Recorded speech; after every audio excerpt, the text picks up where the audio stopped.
ओम शांति। प्यारे रूहानी भाई बहनों, आज हम 16 दिसंबर 2025 की बाबा की मुरली के अनमोल मधुर महावाक्य सुनेंगे और उन पर गहराई से मनन करेंगे। ओम शांति।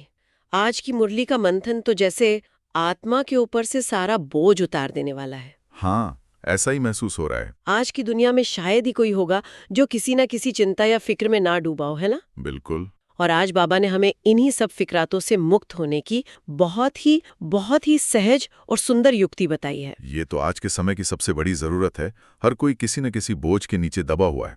तो आज की हमारी ये गहरी चर्चा इसी पर केंद्रित रहेगी कि क्या सचमुच चिंताओं से मुक्त होने का कोई वास्तविक और व्यवहारिक रास्ता है? जी। और अगर है तो बाबा की नजर में वो कैसा दिखता है? चलिए इसी खोज की शुरुआत करते हैं बाबा के आज के मीठे सार से। जी। बाबा ने हम मीठे बच्चों को सार में कहा, मीठे बच्चों, तुम्हें पढ़ाई पढ़नी और पढ़ानी है, इसमें आशीर्वाद की बात नहीं।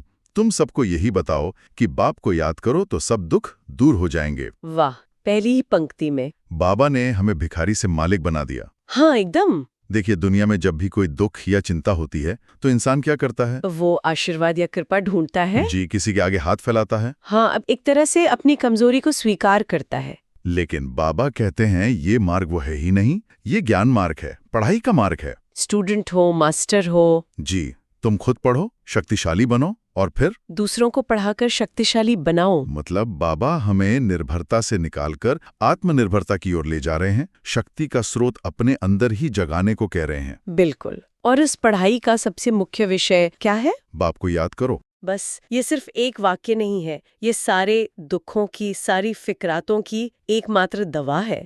बाबा हमें कोई कर्मकांड या मुश्किल विधि नहीं बता रहे, नहीं, बस एक सबसे प्यारे संबंध की याद दिला रहे हैं। और इसी फिक्र या चिंता को लेकर आज बाबा से एक बहुत ही मार्मिक प्रश्न भी पूछा गया है। जी। प्रश्न है, मनुष्यों को कौन कौन सी फिक्र आते हैं? तुम बच्चों को कोई भी फिक्रात नहीं, क्यों? इस एक प्रश्न और उत्तर में बाबा ने जैसे पूरे कलयुग का एक्सरे करके हमारे सामने रख दिया है। हाँ। बाबा ने बताया कि मनुष्यों को तो हर बात की फिक्रात है। बच्चा बीमार हुआ तो फिक्र, बच्चा नहीं हुआ तो भी फिक्र। हाँ, अगर किसी का देहांत हो गया तो उसकी फिक्र। और तो और बाबा ने लौकिक दुनिया का कितना सटीक उदाहरण दिया। हाँ, वो अनाज वाला। जी, कि किसी ने अनाज ज्यादा रख लिया और पुलिस या इनकम टैक्स वाले आ गए तो उसकी भी फिक्र। मतलब जीवन के हर पहलू में, हर कदम पर चिंता और भय है। इसीलिए बाबा इस दुनिया को डर्टी दुनिया या दुख देने वाली दुनिया कहते हैं। जी। ये सुनने में तो बहुत अच्छा लगता है कि हम बच्चों को कोई फिक्र नहीं है, लेकिन सच कहूं तो ये मानना कई बार मुश्किल हो जाता है। हाँ, ये स्वाभाविक है। जीवन में परिस्थितियां तो हमारे सामने भी आती हैं।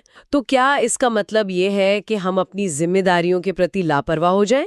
मतलब फिक्र न करने और जिम्मेदार न होने में क्या अंतर है? वाह, ये तो आपने बहुत ही महत्वपूर्ण सवाल उठाया। बाबा जब कहते हैं कि तुम्हें कोई फिक्रात नहीं, तो इसका अर्थ लापरवाही बिल्कुल नहीं है। अच्छा।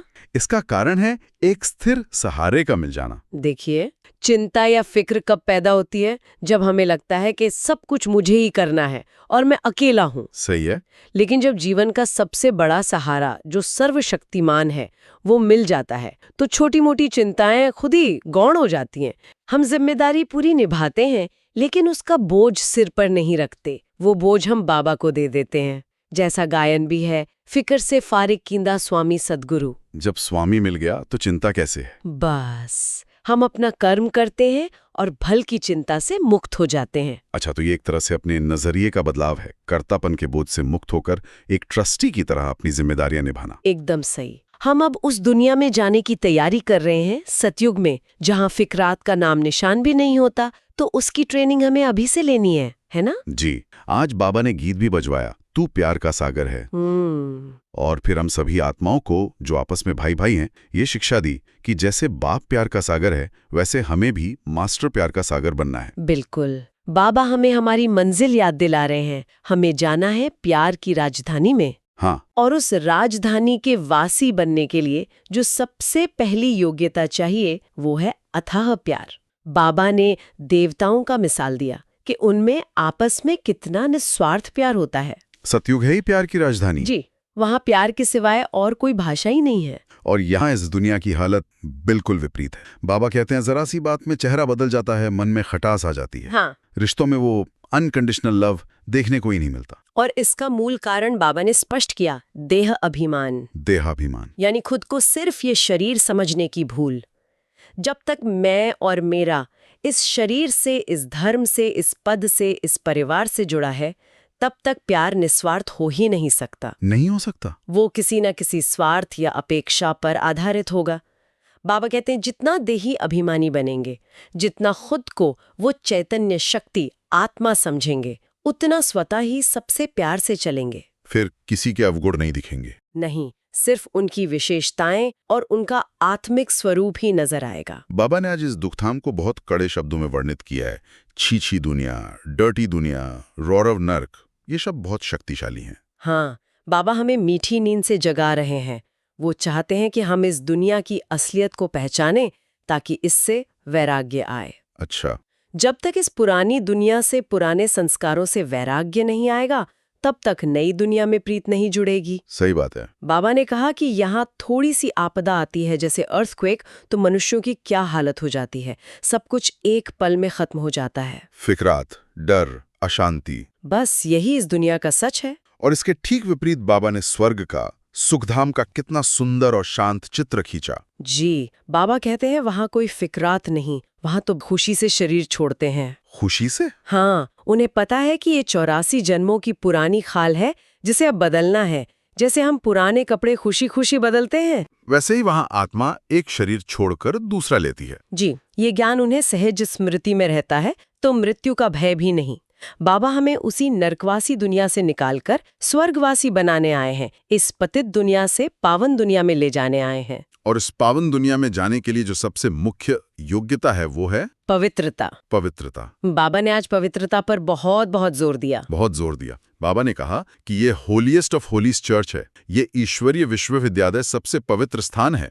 यहाँ विकारी को आने का हुक्म नहीं है। ये ईश्वरीय नियम है, मर्यादा है। जी। बाबा ने इंद्र सभा का एक दृष्टांत भी दिया कि कैसे वहां एक अपवित्र संकल्प मात्र से परी को श्राप मिल गया।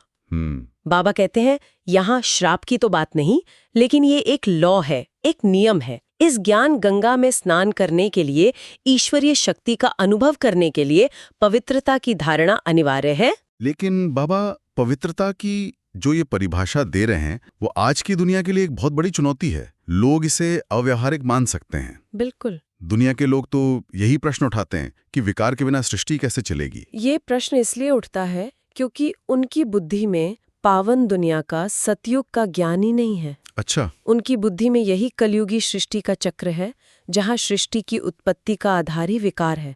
वो नहीं जानते कि देवता सर्वगुण संपन्न, संपूर्ण निर्विकारी होते हैं। वो योग बल से सृष्टि को आगे बढ़ाते हैं। जी हाँ, संकल्प की शक्ति से, योग बल से, विकार बल से नहीं।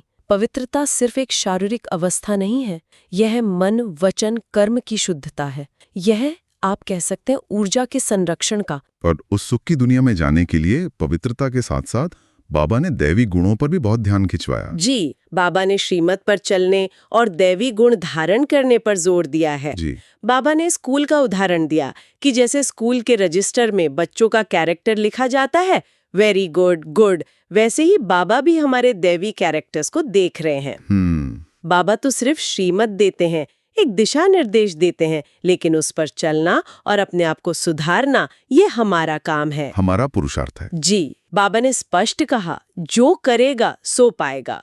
पुरुषार्थ की उंगली हमेशा अपनी तरफ रखनी है। हमें अपने आप से पूछना है, हाँ, कि हमारे गुण कैसे हैं? क्या हम में वो दैवी संस्कार भर रहे हैं जो हमें शांति धाम और सुख धाम के लायक बनाएं? इसी बात को और मीठा बनाते हुए बाबा ने आज एक बहुत प्यारी शिक्षा दी। हाँ, कि आपस में लून पानी मत बनो, शीरखंड बनकर रहो। ये सुनने में बहुत सरल लगता है, पर इसमें बहुत गहराई है। वाह, कितना सुंदर और गहरा उदाहरण है। शीरखंड यानी दूध और चीनी, दोनों मीठे, दोनों की अपनी मिठास है, और जब वो मिलते हैं तो एक दूसरे में ऐसे घुल मिल जाते हैं कि उनकी मिठास और बढ़ जाती है। वो एक हो जाते हैं। उनकी अलग पहचान नहीं रहती। नहीं, लेकिन लून पानी यानी नमक और पानी, दोनों का स्वभाव बिल्कुल अलग है। पानी शीतल है, शांत है, लेकिन नमक खारा है। जी, वो मिलकर भी एक रस नहीं हो पाते। नमक अपनी खारास नहीं छोड़ता। बाबा चाहते हैं कि हम बच्चे आपस में मतभेद में ना आकर बहुत प्यार से एक दूसरे में दूध और चीनी की तरह समा कर रहें। ये तो एक तरह से आधुनिक मनोविज्ञान की बात हो गई, जहां कहते हैं कि प्रतिक्रिया नहीं बल्कि प्रतिसाद देना चाहिए। सही पकड़ा आपने। खारा बनना यानी तुरंत रिएक्ट करना एक तात्कालिक प्रतिक्रिया है, जबकि शीतल रहना, शांत रहना एक सोचा समझा, एक विवेकपूर्ण प्रतिसाद है। बिल्कुल सही। ये सिर्फ एक व्यवहारिक शिक्षा नहीं, ये एक बहुत ऊंची आध्यात्मिक अवस्था है। इसका अर्थ है बाहर की परिस्थिति चाहे कितनी भी नकारात्मक हो, कोई हमें नमक की तरह खारे वचन भी बोले, लेकिन हम अपने मूल स्वभाव को न छोड़ें। अपनी शीतलता और मिठास को न छोड़ें। हम पानी की तरह उस खरास को भी अपने अंदर संभालें और शांत रहें। टकराव से बचना है, एक दूसरे के संस्कारों को स्वीकार करते हुए अपनी मिठास नहीं छोड़नी है। यही क्षीरखंड बनना है। जब हम सब बच्चे आपस में ऐसे प्यार से रहेंगे, तभी तो प्यार की राजधानी स्थापन होगी। और इन सब धारणाओं का जो आधार है, जो फाउंडेशन है, उस पर बाबा ने फिर से हम सबका ध्यान खिंचवाया जी। और वो है याद की यात्रा। बाबा कहते हैं कि विकर्म विनाश करने का सिर्फ और सिर्फ एक ही रास्ता है, माँ में कम याद करो। याद नहीं है, ये एक अग्नि है, एक प्यूरिफाइंग फायर। हाँ, इसी अग्नि में हमारे जन्म जन्मांतर के पाप जो आत्मा पर बोझ बनकर जंग की तरह चढ़े हुए हैं, वो भस्म होंगे। बाबा बार बार स्पष्ट करते हैं कि ये कोई आशीर्वाद या कृपा की बात नहीं है, नहीं, एक विधि है, एक पढ़ाई है, एक आध्यात्मिक विज्ञान है।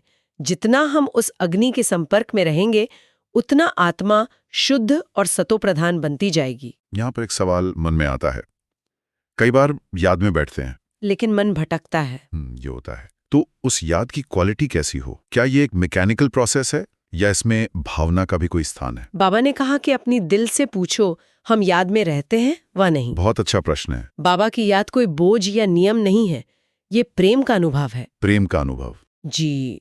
बाबा ने लौकिक उदाहरण भी दिए, जैसे एक माँ अपने बच्चे को याद करती है या पति पत्नी एक दूसरे को याद करते हैं, तो उस याद में एक प्यार होता है, एक लगन होती है, एक अपनापन होता है। वो याद खुशी देती है। जी हाँ, बाबा कहते हैं उससे भी ज्यादा प्यार से हमें उस निराकार बाप को याद करना है।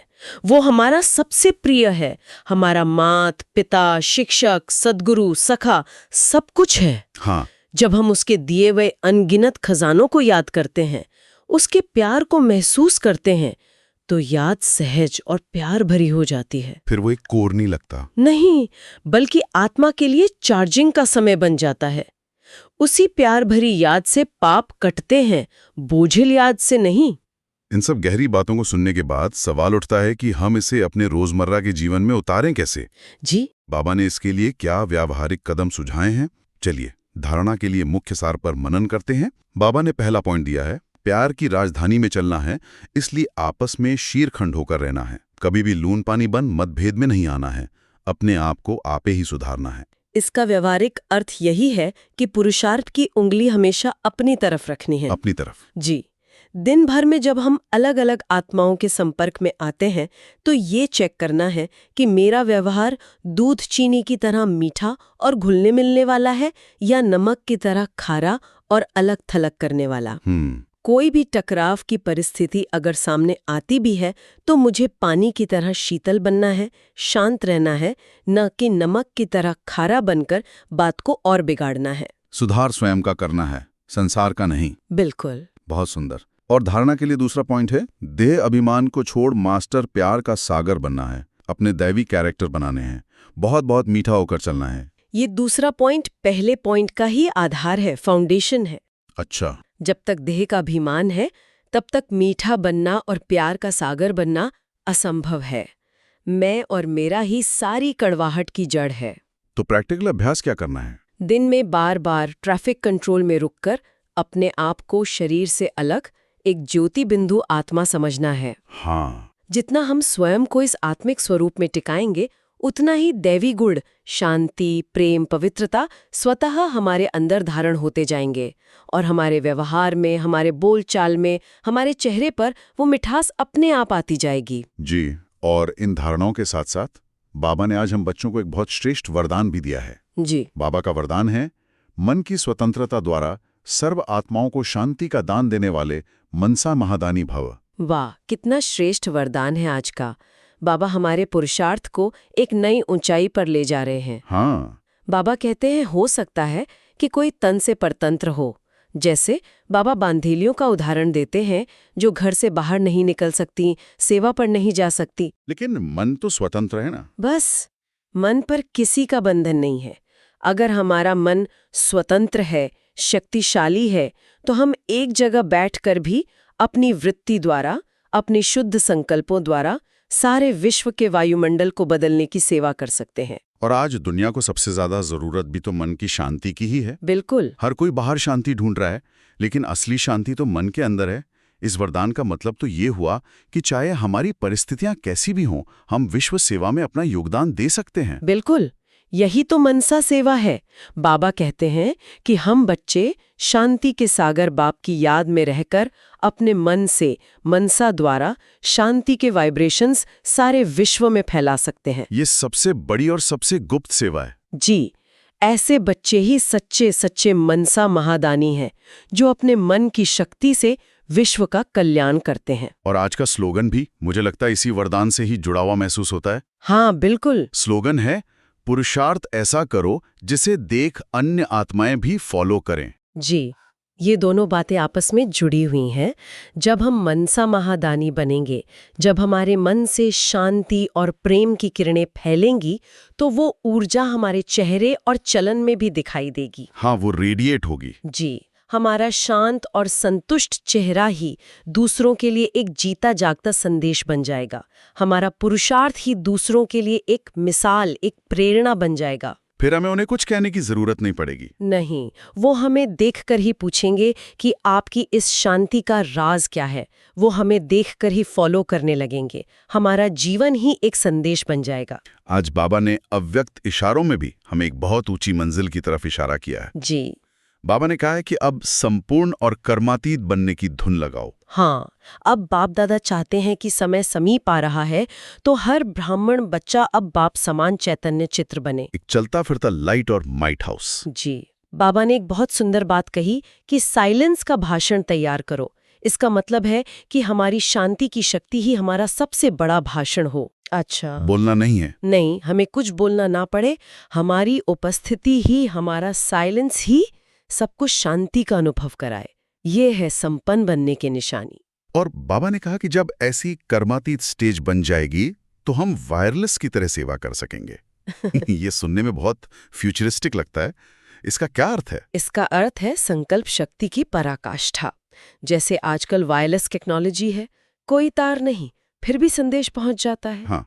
वैसे ही जब हमारी आत्मा कर्मातीत, यानी अपने कर्मों के हिसाब किताब से मुक्त और संपूर्ण पवित्र हो जाती है, तो हमारे संकल्प बहुत शक्तिशाली हो जाते हैं, पावरफुल हो जाते हैं। जी, बाबा कहते हैं कि सेकंड में कर्मातीत स्टेज के आधार से संकल्प किया और जहां चाहे वहां वो संकल्प पहुंच जाए और अपना काम कर दे।